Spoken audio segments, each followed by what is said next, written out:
ಎಲ್ರಿಗೂ ನಮಸ್ಕಾರ. ಕರ್ನಾಟಕ ರಾಷ್ಟ್ರ ಸಮಿತಿ ಪಕ್ಷದ ಅಧ್ಯಕ್ಷರಾದಂಥ ಸನ್ಮಾನ್ಯ ಶ್ರೀ ರವಿಕೃಷ್ಣ ರೆಡ್ಡಿ ಅವರಿಗೆ ಜನ್ಮದಿನದ ಶುಭಾಶಯಗಳು.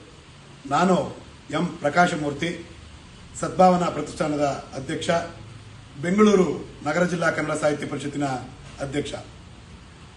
ಆತ್ಮೀಯ ರವಿಕೃಷ್ಣ ರೆಡ್ಡಿ ಅವರು ಒಂದು ಸ್ವಾಸ್ಥ್ಯ ಸಮಾಜದ ಸದೃಢತೆಗೆ ತತ್ವಾಧಾರಿತ ರಾಜಕಾರಣವನ್ನ ಮಾಡ್ತಾ ಈ ನಾಡಿನಲ್ಲಿ ಒಂದು ಪ್ರಾದೇಶಿಕ ಚಿಂತನೆಯೊಂದಿಗೆ ಕರ್ನಾಟಕವನ್ನ ಸಮೃದ್ಧವಾಗಿ ಸುಸಂಸ್ಕೃತವಾಗಿ ಅಭಿವೃದ್ಧಿಗೊಳಿಸಬೇಕು ಅನ್ನುವ ಆಲೋಚನೆಯೊಂದಿಗೆ ತಮಗಿದ್ದ ಉನ್ನತವಾದಂತಹ ನೌಕರಿಯನ್ನು ಕೂಡ ಬಿಟ್ಟು ವಿದೇಶದಿಂದ ಮರಳಿ ತಾಯ್ನಾಡಿಗೆ ಬಂದು ನಾಡಿನ ಸೇವೆಯನ್ನ ಅನನ್ಯವಾಗಿ ಮಾಡ್ತಾ ಬಂದಿದ್ದಾರೆ.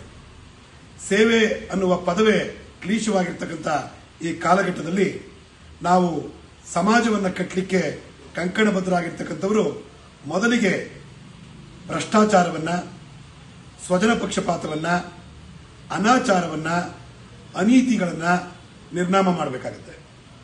ರಾಜಕಾರಣವನ್ನ ಶುದ್ಧೀಕರಣಗೊಳಿಸದ ಹೊರತು ಈ ನಾಡನ್ನಾಳುವ ಯಾವುದೇ ವ್ಯಕ್ತಿ ಅಥವಾ ಪಕ್ಷಗಳು ಈ ನಾಡನ್ನ ಸಮೃದ್ಧವಾಗಿ, ಸದೃಢವಾಗಿ, ಸುಸಂಸ್ಕೃತವಾಗಿ ಕಟ್ಟಲಿಕ್ಕೆ ಸಾಧ್ಯ ಇಲ್ಲ.